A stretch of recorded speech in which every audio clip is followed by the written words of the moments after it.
What's going on, everybody? I'm Jory Goodman, the Time Teller. Welcome to the Wednesday episode. Now, guys, on these short little Wednesday episodes, I kind of want to take some time and answer some questions and kind of brush up on some things that maybe we've touched upon in the past, but we've been very, very lucky to be adding a ton of new subscribers every day, and I've been getting a lot of really common questions, very similar questions, and I figured, you know what, maybe it's time to kind of, I don't know, take a second look at some things. So one of the really common questions I've been getting is about the baby tuna, the SRP 641, versus the big tuna, the SBBN 031. And people want me to compare these two. Now, if you recall, in some videos a while ago, I kind of did some short, brief comparisons, but I haven't really dedicated a video to comparing these two, so why don't we just do that right now? It's 3:18 p.m.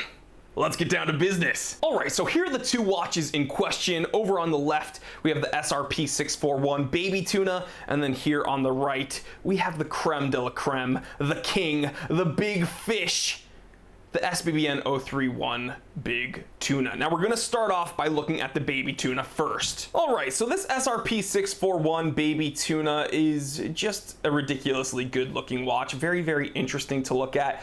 Baby tunas come in a few different variants, but something about this kind of satin matte black finish looks very stealthy, but then you get those pops with the gold accents. Very nice gold bordering over those indexes. And the indexes, how they rise above the dial, just gives it a very good dynamic look. Whole lot to look at. Again, just a very interesting watch. But some quick specs: 46.5 millimeters, about 13 millimeters thick. It's got that 4R36 automatic movement, very accurate, very smooth. It's got a 200 meter water resistance rating, just incredible lume, and a very, very easy watch to read. So here's the baby tuna on my 7.5-inch wrist. I've said it numerous times in multiple episodes. This might just be the most comfortable watch I own, and I don't really know why that is.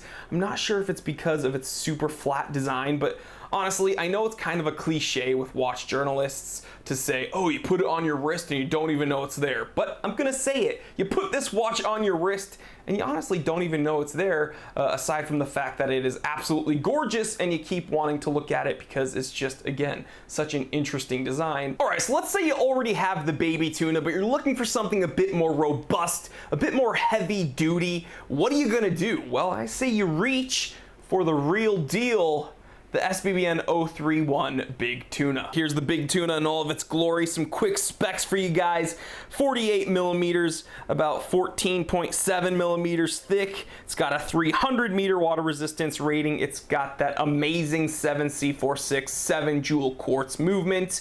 It's got incredible lume. It's just an incredibly solid watch, a very important watch for me as well, because in my opinion, this is just as good as it gets when it comes to Seiko divers. Again, this tuna, just another very interesting watch, conversation starter for sure. My favorite part, you can see right here, that double domed crystal and how it plays with the glossy black bezel and how it catches the light. Just an amazing watch to look at. I love how the pip has a big piece of hardlex protecting it. Again, just incredible lume.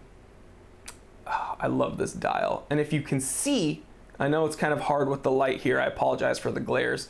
The bezel is actually stepped. The chapter ring here moves down into these lumed indexes, and then it's actually stepped down here into the center dial. Again, just gives it a very dynamic look. You find new things to look at every time you stare at this watch.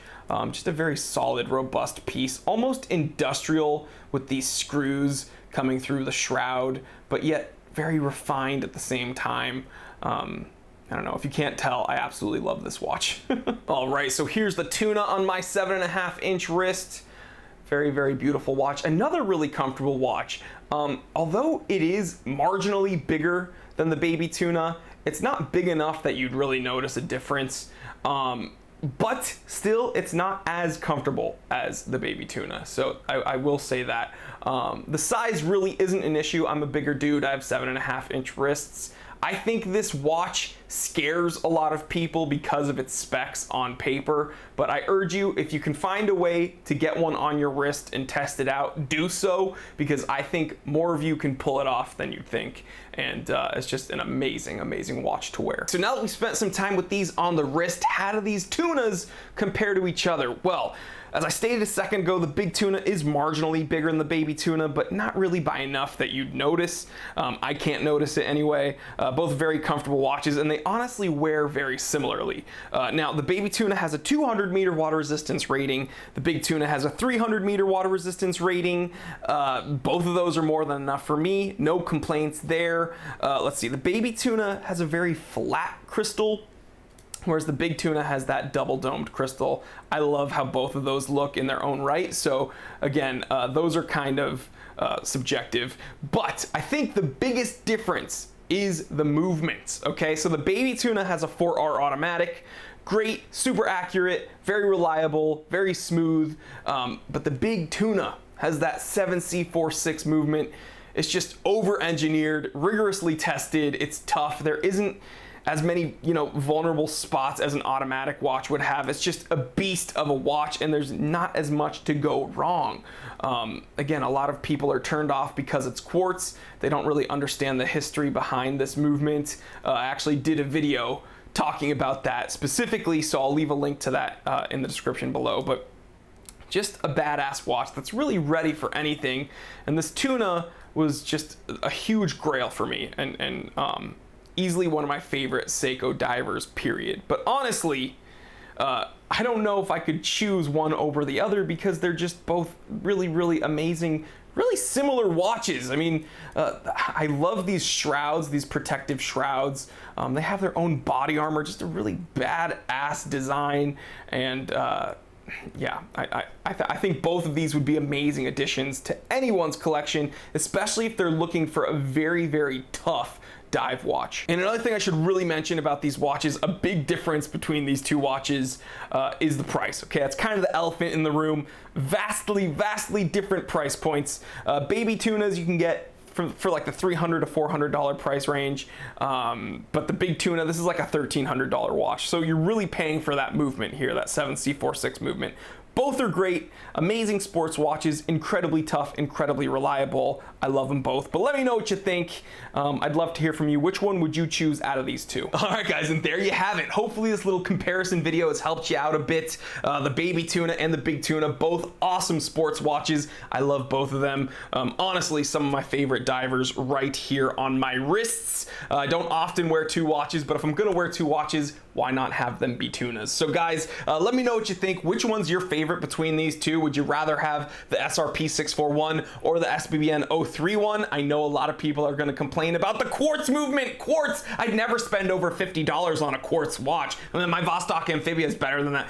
Whatever, guys, okay? If you know, you know. All right, the big tuna is king, but the baby tuna is an awesome watch as well. Again, leave me a comment. Let me know what you think. And I want to thank you so much for checking out the Time Teller shop. If you click the link in my description, you can find both of these watches there, along with a bunch of other watches and watch accessories that I add daily. So please check it out. It really does help the channel out a ton. And guys, if you're watching this video right now, you haven't subscribed yet, please join the party. Click that subscribe button. It takes 1 second. It helps me out a ton. While you're at it, go ahead, click that little bell icon so you do not miss an episode of the Time Teller. There's just so much more awesome content on the way, and you don't want to miss it. I'm telling you guys, please like, comment, and subscribe. Share this with other watch enthusiasts, other people that you think would enjoy this. I'm Jory Goodman, the Time Teller, and always remember, I didn't invent time. I just tell it.